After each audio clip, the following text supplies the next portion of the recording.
출애굽에서 가나안까지 7. 구원을 이루어가는 성화.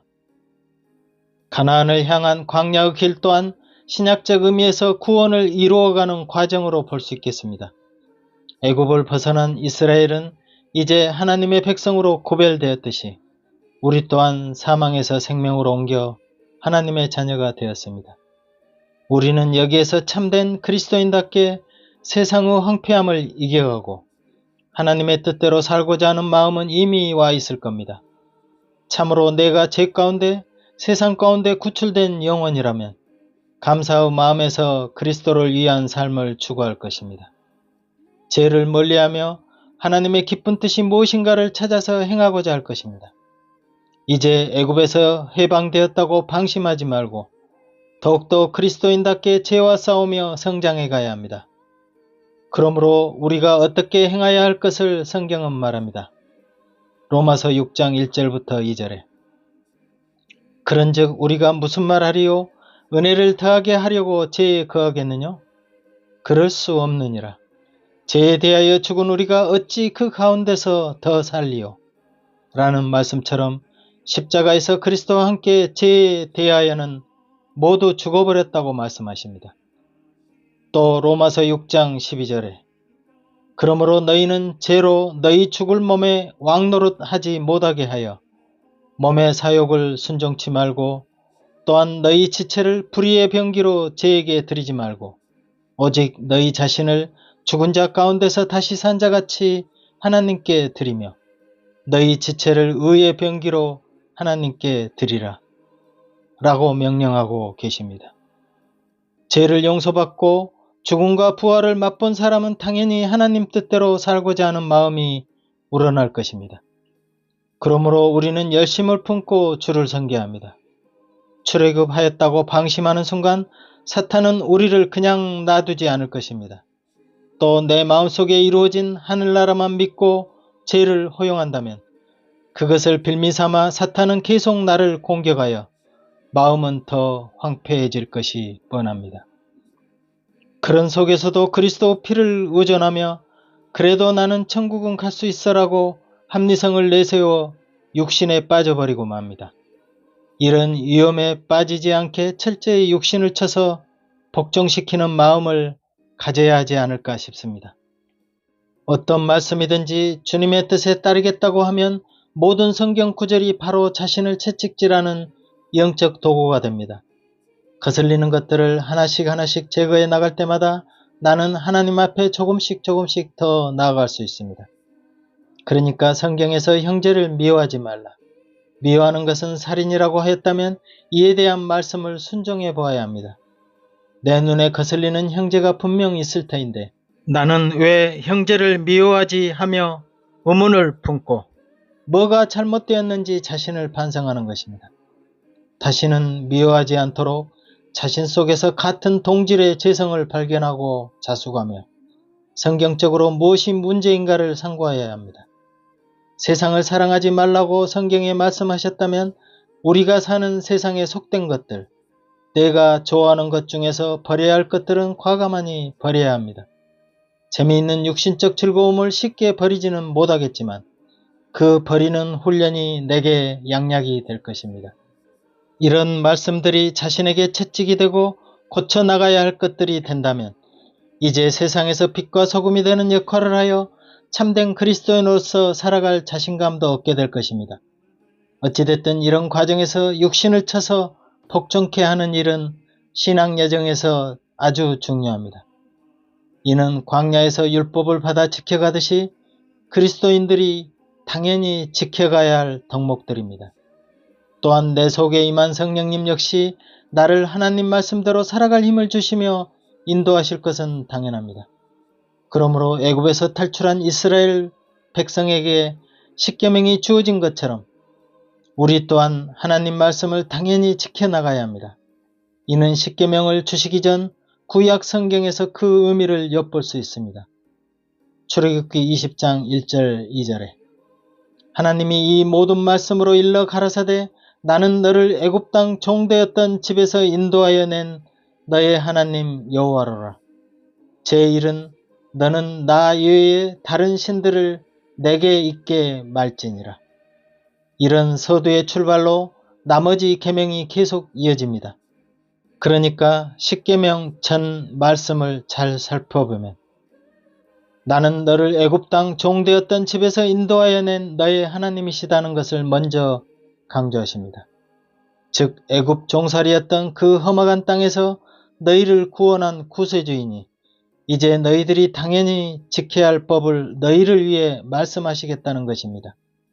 그러니까 이 계명들을 지켜야 할 때는 지금이고 바로 왕이 지배하는 애굽에서는 이런 계명 자체를 받을 자격조차도 없었다는 뜻입니다.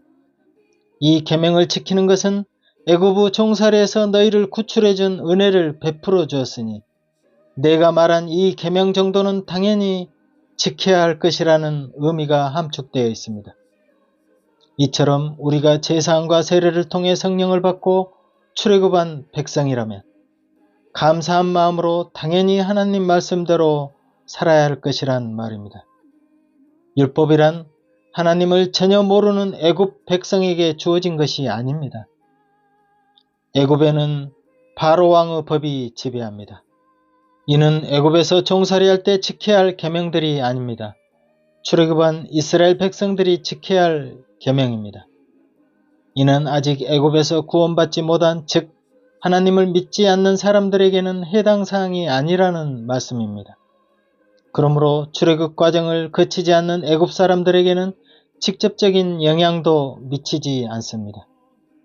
율법이 아예 적용되지 않았듯이 성령을 받지 못한 믿음 없는 사람에게는 율법을 적용시킬 대상 자체가 안 됩니다.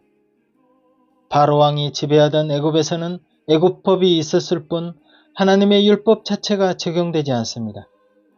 출애굽하여 하나님의 백성이 되었으니까 당연히 구출해 주신 하나님의 법에 순응하며 살아야 한다는 뜻입니다. 이제 하나님의 새로운 통치가 이루어지는 광야에 이른 것입니다. 이처럼 오늘날 성령 받은 그리스도인들에게는 반드시 하나님 뜻이 자신을 통치하게 될 것입니다. 성령님은 내 안에서 육체의 소욕을 꺾게 하실 것이며 올바른 길로 인도하실 것입니다. 사실 율법은 하나님을 위해서라기보다 어쩌면 이스라엘 백성을 위해서 더 필요한 규율일 것입니다.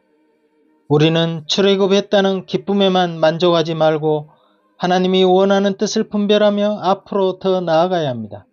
만약 하나님의 뜻을 완전히 배반하고 믿음을 저버렸다면 이는 광야에서 죽음을 자초할 수도 있기 때문입니다. 빌립보서 2장 12절에 사도 바울은 그러므로 나의 사랑하는 자들아 너희가 나 있을 때뿐 아니라 더욱 지금 나 없을 때에도 항상 복종하여 두렵고 떨림으로 너희 구원을 이루라라고 경계의 말씀을 남기십니다. 구원의 여정은 단순히 애굽에서 떠났다는 것으로 끝나는 것이 아니라 하나님께서 주시고자 하는 목적지까지 도달하기를 바라신다는 뜻이 포함됩니다. 그러니 출애굽하여 곧바로 가나안에 이르지 않았습니다. 이는 우리 신앙 여정에서 반드시 거쳐야 할 그 무언가가 놓여 있음을 구약을 통해 보여줍니다. 순탄하게 광야를 헤쳐나간다면 얼마나 좋겠습니까만 아직 세상을 떨구지 못해 뱀에게 물려 죽는 경우는 절대 없다고 장담할 수 있겠습니까? 뱀에 물려 죽지 않기 위해서는 말씀에 순종하고자 하는 마음을 놓지 않아야 합니다. 물론 순종의 마음 또한 성령님이 우리를 주관하시기에 그 뜻에 따라 행동할 수 있도록 힘을 주십니다. 성령 받기 전 우리의 지성은 죄로 오염되어 하나님을 알 만한 것이지만 하나님을 알 수 없게 되었고 감성은 하나님 두기를 싫어했으며 의지는 하나님의 의의 계명을 지킬 수 없게 되었습니다. 하지만 성령님을 접하게 되자 지, 정, 의가 바로 서며 하나님의 명령을 지켜야 살 수 있다는 마음이 일어납니다. 하나님께 순종하며 살아야겠다는 마음은 성령님이 오신 뒤에 확실하게 체험되는 일입니다. 그러므로 우리는 순종의 삶, 하나님의 말씀대로 살아가고자 하는 마음을 계속 유지해야 합니다.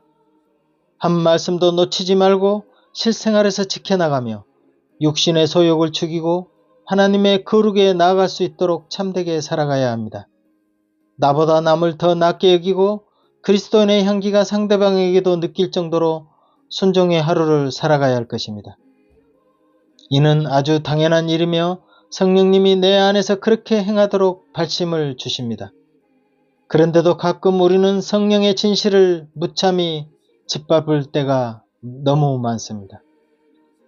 이는 내 안에 또 다른 성질의 것이 존재하고 있기 때문이지. 그렇지만 우리는 옛 속성의 것, 애굽에서 좋아했던 모든 것을 1차적으로 끊는 생활이 필요합니다.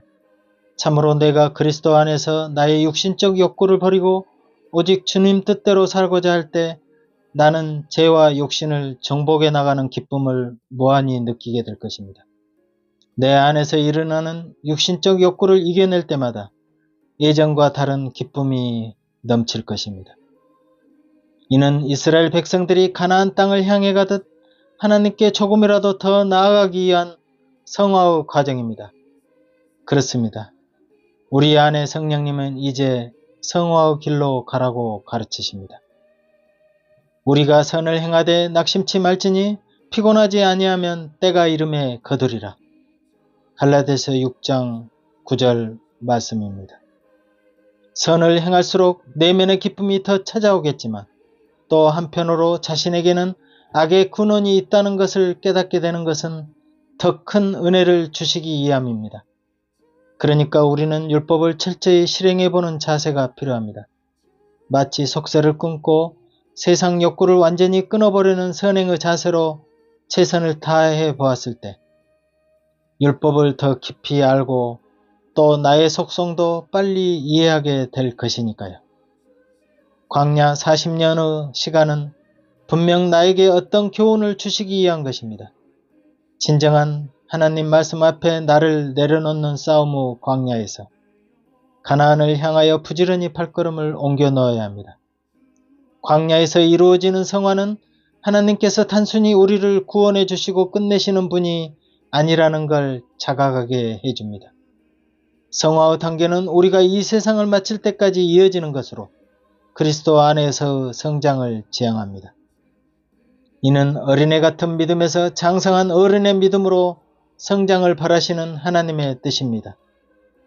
부모님들은 아이가 잘 자라 자기 스스로 행동을 책임지는 어른으로 성숙되기를 바라듯이 하나님께서도 애굽에서 구출된 어린 영혼이 영적 성숙의 어른으로 자라기를 기대합니다. 하나님이 이스라엘 자손과 맺은 언약을 보면 대부분 일방적인 언약, 즉 하나님 관점에서 약속을 지키시겠다고 하는 언약입니다. 그러나 이제 신의 산 언약은 쌍방 언약으로 이스라엘에게 언약의 조건을 내세우게 됩니다.